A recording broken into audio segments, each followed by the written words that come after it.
Hi Morningside artists, welcome to week 3 of arts of school. I hope you're doing well. I hope you're having fun and being successful.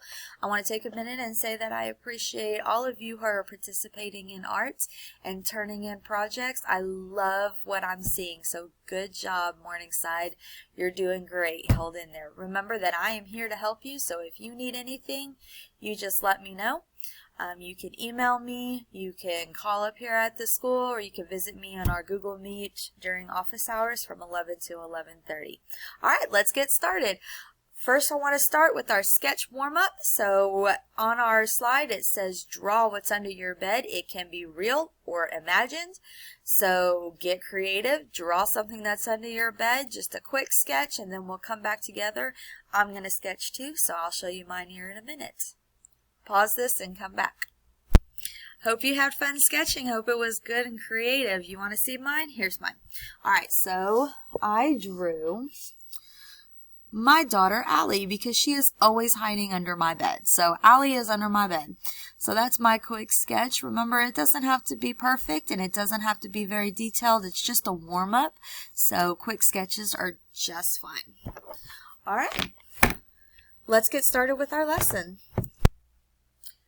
Alright, so for this lesson you're going to need some materials. The first thing you're going to need is a pencil.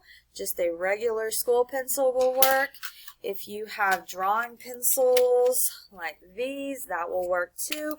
Whatever you need to draw with. It does need to be a pencil because we will be erasing.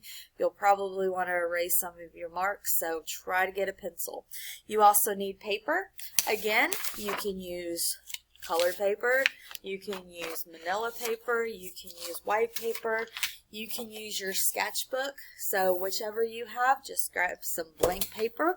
And the last same material that you'll need for this project is something to draw a circle with. So look around your house. There's probably a lot of stuff laying around that you can trace a circle with. I have some examples here. There are lids. Container lids or Tupperware lids, they come in all kinds of different sizes, so you can use that. If you have some kind of tape laying around, you can use that because it is a circle. You can use plates, different size plates are in a circle. You can use a cup, the top or the bottom is a circle shape, so you can trace around that. If you have a pitcher, maybe you can use that as the bottom for the circle. Lots of food containers come in a cylinder, so the bottom is a circle. So just search around your house. You probably need about 3 different sizes, more if you're going to have a more detailed project, but you can start with 3 and see where we go. So go find your pencils, your paper, and something to trace 3 different sizes of circles with, and then we'll start. See you in a minute.